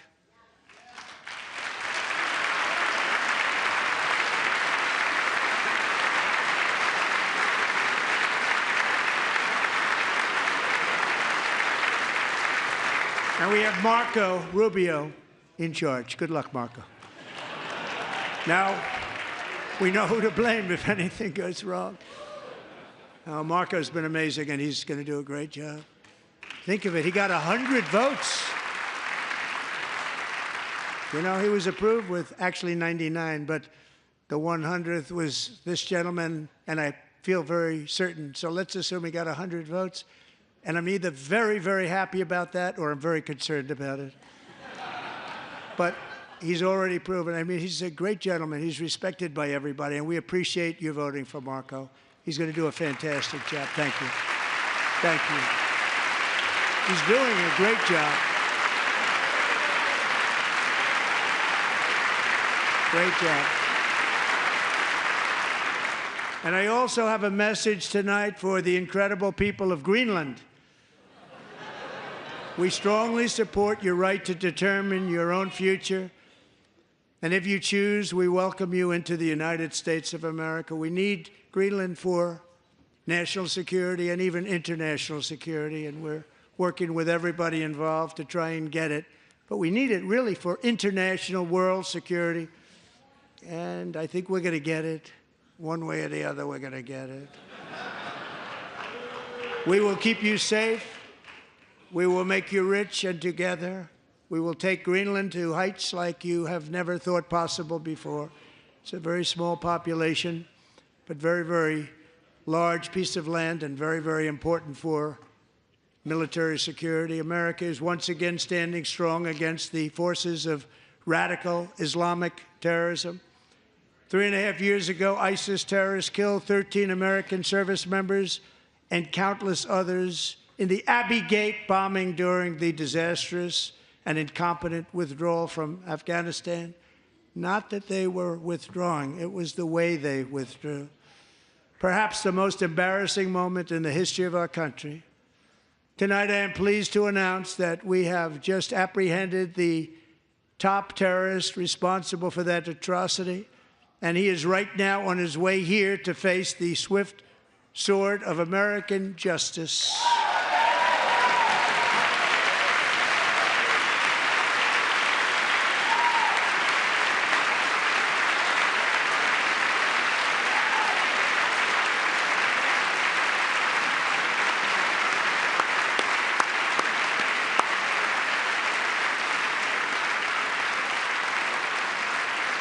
And I want to thank especially the government of Pakistan for helping arrest this monster. This was a very momentous day for those 13 families who I actually got to know very well, most of them, whose children were murdered, and the many people that were so badly, over 42 people, so badly injured on that fateful day in Afghanistan. What a horrible day. Such incompetence was shown that when Putin saw what happened, I guess he said, wow, maybe this is my chance. That's how bad it was. Should have never happened. Grossly incompetent people. I spoke to many of the parents and loved ones, and they're all in our hearts tonight. Just spoke to them on the phone. We had a big call Every one of them called, and everybody was on the line, and they did nothing but cry with happiness. They were very happy, as happy as you can be under those circumstances. Their child, brother, sister, son, daughter was killed for no reason whatsoever. In the Middle East, we're bringing back our hostages from Gaza. In my first term, we achieved one of the most groundbreaking peace agreements in generations, the Abraham Accords.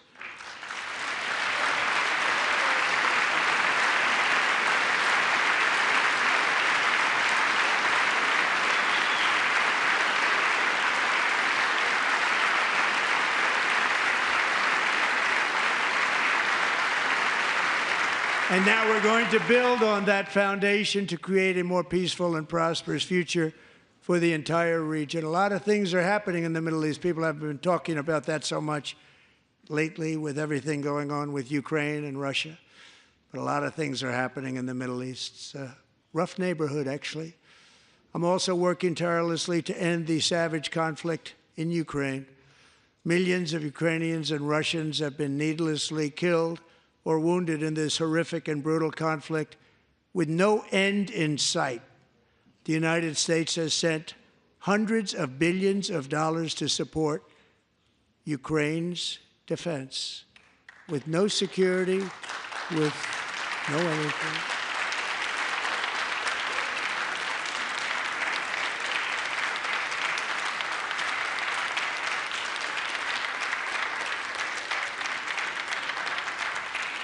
Do you want to keep it going for another 5 years?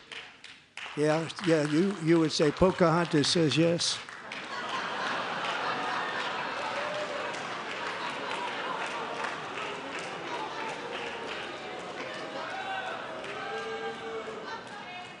$2,000 people are being killed every single week. More than that. They're Russian young people. They're Ukrainian young people. They're not Americans. But I want it to stop. Meanwhile, Europe has sadly spent more money buying Russian oil and gas than they have spent on defending Ukraine, by far. Think of that. They've spent more buying Russian oil and gas than they have defending. And we've spent perhaps $350 billion, like taking candy from a baby. That's what happened. And they've spent $100 billion.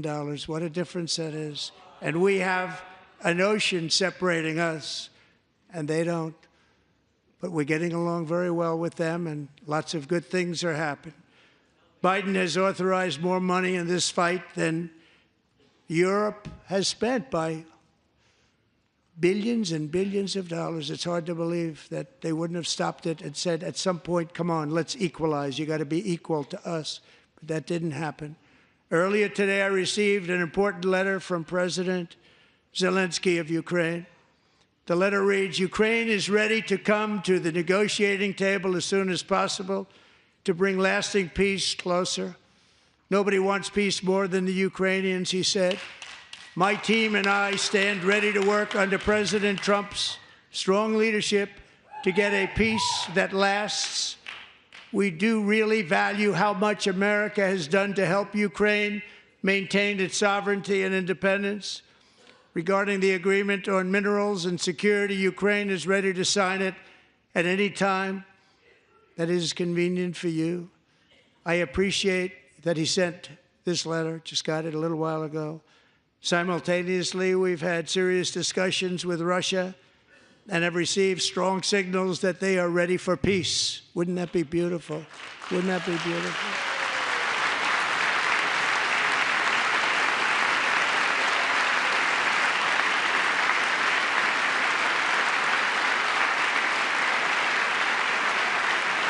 Wouldn't that be beautiful?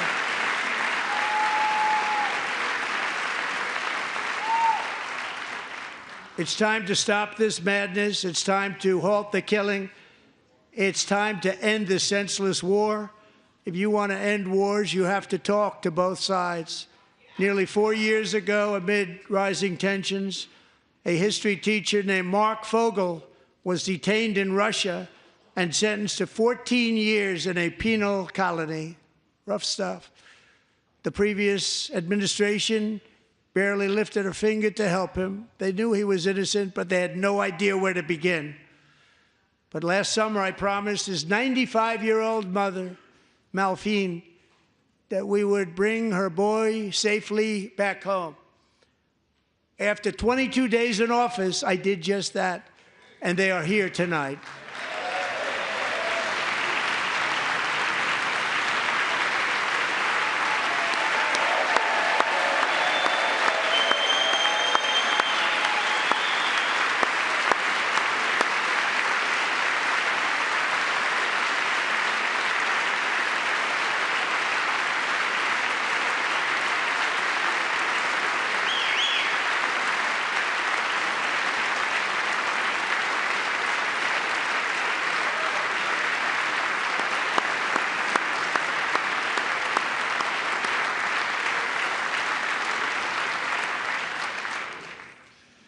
To Mark and his great mom, we are delighted to have you safe and sound and with us.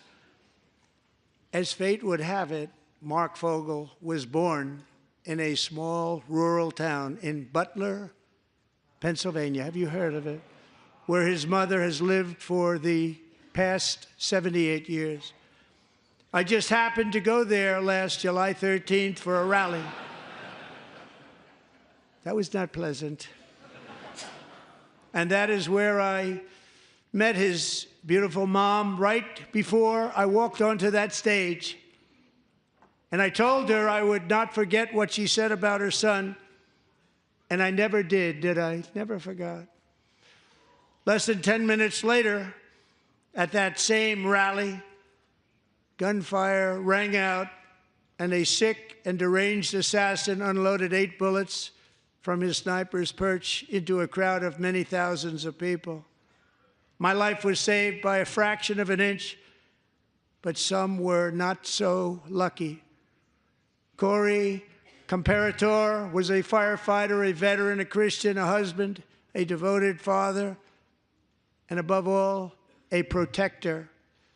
When the sound of gunshots pierced the air, it was a horrible sound.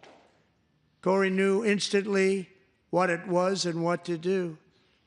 He threw himself on top of his wife and daughters and shielded them from the bullets with his own body.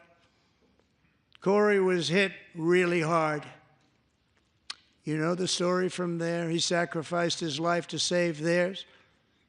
2 others, very fine people, were also seriously hit. But thankfully, with the help of 2 great country doctors, we thought they were gone, and they were saved. So those doctors had great talent. We're joined by Corey's wife, Helen, who was his high school sweetheart, and their 2 beloved daughters, Allison and Kaylee. Thank you.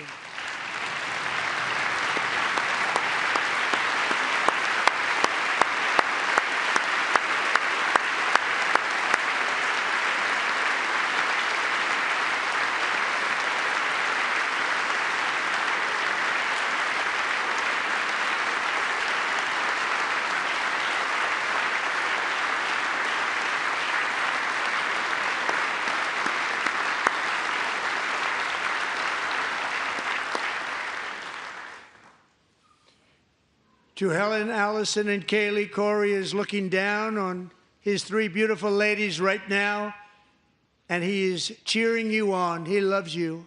He is cheering you on. Corey was taken from us much too soon, but his destiny was to leave us all with a shining example of the selfless devotion of a true American patriot. It was love like Corey's that built our country, and it's love like Corey's that is going to make our country more majestic than ever before. I believe that my life was saved that day in Butler for a very good reason. I was saved by God to make America great again. I believe that. Thank you. Thank you.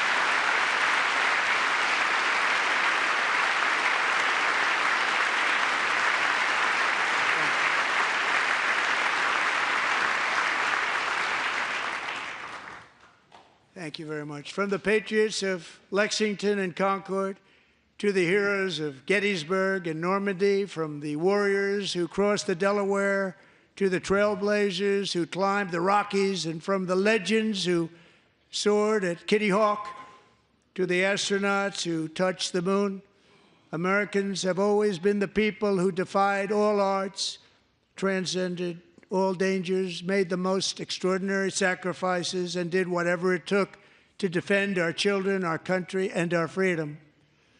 And as we have seen in this chamber tonight, that same strength, faith, love, and spirit is still alive and thriving in the hearts of the American people. Despite the best efforts of those who would try to censor us, silence us, break us, destroy us, Americans are today a proud, free, sovereign, and independent nation that will always be free, and we will fight for it till death. We will never let anything happen to our beloved country, because we are a country of doers, dreamers, fighters, and survivors. Our ancestors crossed a vast ocean, strode into the unknown wilderness, and carved their fortunes from the rock and soil of a perilous and very dangerous frontier. They chased our destiny across a boundless continent. They built the railroads, laid the highways, and graced the world with American marvels like the Empire State Building, the mighty Hoover Dam, and the towering Golden Gate Bridge. They lit the world with electricity, broke free of the force of gravity, fired up the engines of American industry, vanquished the communists, fascists, and Marxists all over the world, and gave us countless modern wonders sculptured out of iron, glass, and steel. We stand on the shoulders of these pioneers who won and built the modern age, these workers who poured their sweat into the skylines of our cities, these warriors who shed their blood on fields of battle and gave everything they had for our rights and for our freedom. Now it is our time to take up the righteous cause of American liberty. And it is our turn to take America's destiny into our own hands and begin the most thrilling days in the history of our country. This will be our greatest era.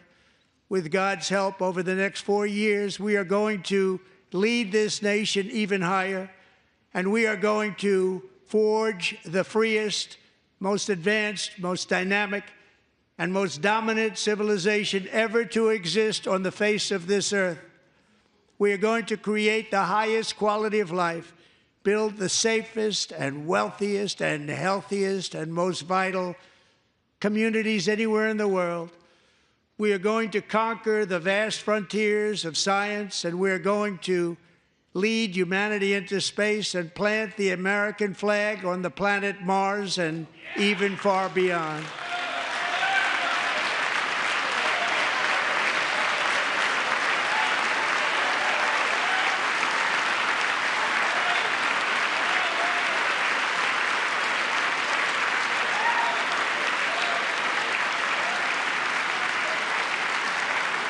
And through it all, we are going to rediscover the unstoppable power of the American spirit.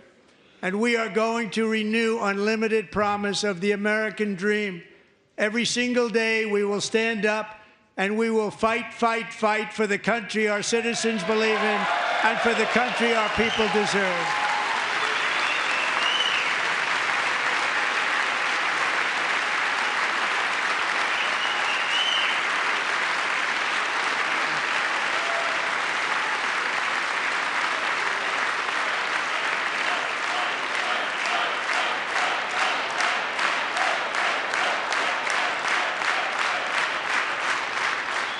My fellow Americans, get ready for an incredible future, because the golden age of America has only just begun.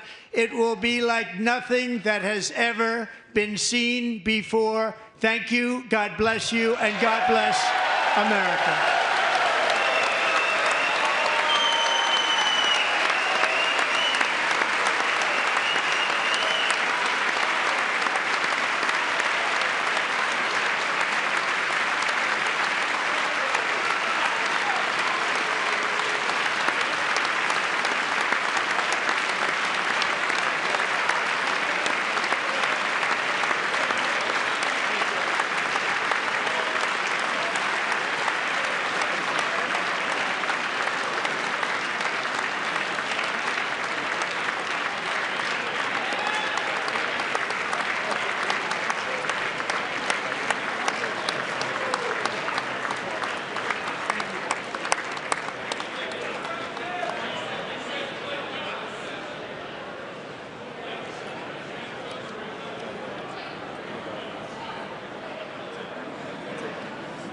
Thank you very much. Great job. Thank you. Great honor. Thank you very much. Thank you. Get this place going, all right? Thank you, sir. Thank you very much. Great honor. Thank you. Thank you, Mr. President. Thank you very much. Yes, sir. Very much. Thank you very much. Appreciate it. Thank you. I see you soon. Teaching young people to love America. Well, I'm trying to. Great guy. Thank you. That's your favorite. Thank you. Thank you. Thank you very much. Appreciate it. Howard. Thank you again. Thank you again. Won't forget. So good. Yeah, it's good. So good, sir. Thank you. Terrific, Mr. Really terrific. Really outstanding. Thanks. Thank you. Yes, sir. Thank you. Good job, Mr. President. Thanks. Great job. Great. Mr. President, one of your best speeches. Thanks again, Mr. President. Thank you, Mr. President. Thanks for the phone call last night, too. Thank you. Absolutely. You know that. Thank you very much. I'll do it. Just give me the information. I'm not going to give it to you. Sorry. Thank you, everybody. Great speech. Great speech. Thank you. Best speech ever. Yes. Good. Congratulations. Good job. God work. Can you sign President?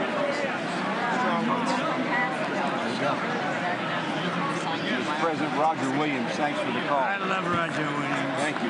You don't have to introduce yourself. Thank you, sir. Mr. President. I know you better than you do, Roger. Thank you so much. My great baseball player. America Good is- job. Great job you're doing. America is back. Thank you so much, Welcome you Mr. back in President. Pennsylvania anytime, sir. They stood for. Thank you all. They stood for another country, not our country. That was phenomenal. It's sir. hard to believe, isn't it? That was fantastic, sir. That was amazing. Thank you very much. Thank you. Quick selfie. Mr. President. Good job, Mr. President. Great job. Thank you so much. Great speech, sir. Great speech. Yes, sir. President back in Pennsylvania. Oh, they're just like careful. I was standing on that. Oh, good. How you doing? All right? Did you get a chance to shake his hand earlier? Do you want me to get a picture and shaking his hand or anything? You're good. Thank you very much. Let's do biofilm. Thank you, darling. Great, sir. Thank you. I love you. Best speech on the board ever.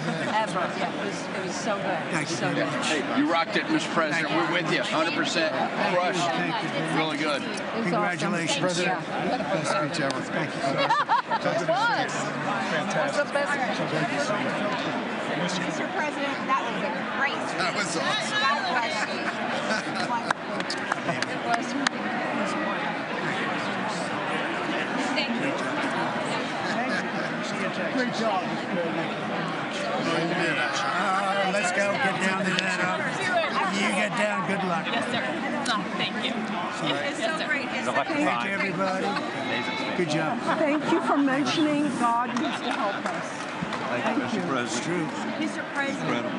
Thank you. Thank you. Great speech. Great speech. Thanks for taking my call. Good luck. Yeah. My man. Thank you for standing You really triggered those people.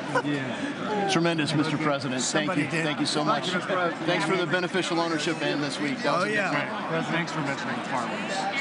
Well, we love our farmers. Thank you, man. Thank you, Mr. President. You earned this night. Thank you very much. Appreciate it. Work hard. Thank you, man.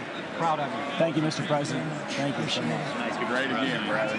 Thank you. You endorsed me. I'm here for you. I did indeed. You better believe it. Very well I done, did a good sir. endorsement.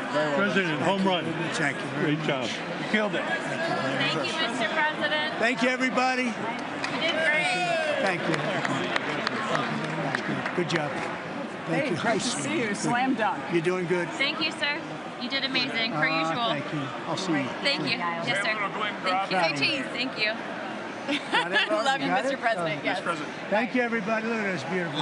New congressman from Eastern Washington. We've never met. Oh, Michael that's Baumgartner. good. I was one of Mike Leach's best friends. Oh, that's He thinks good. very highly Mike of you. was, he was great. Tremendous. He was a great guy. Great What a speech.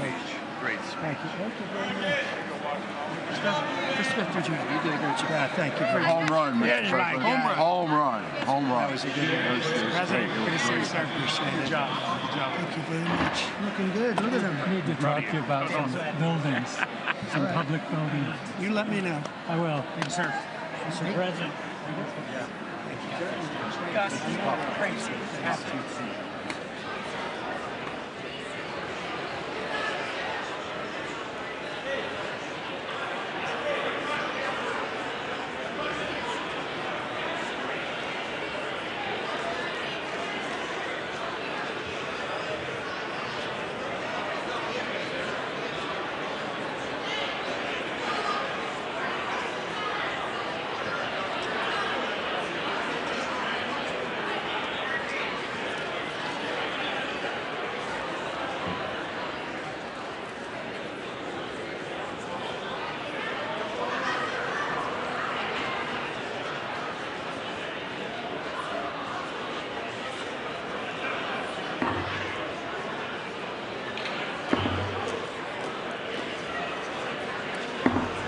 The House will be in order.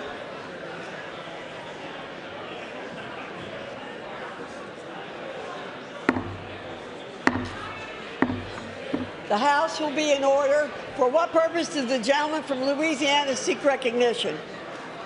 Speaker, I move that the message of the President be referred to the Committee of the Whole House on the State of the Union and ordered printed. Without objection.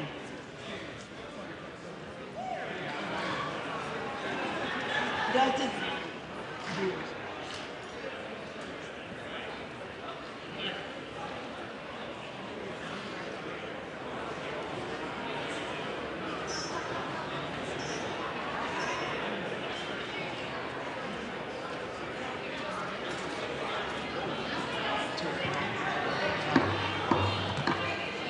Does the gentleman from Louisiana have a motion?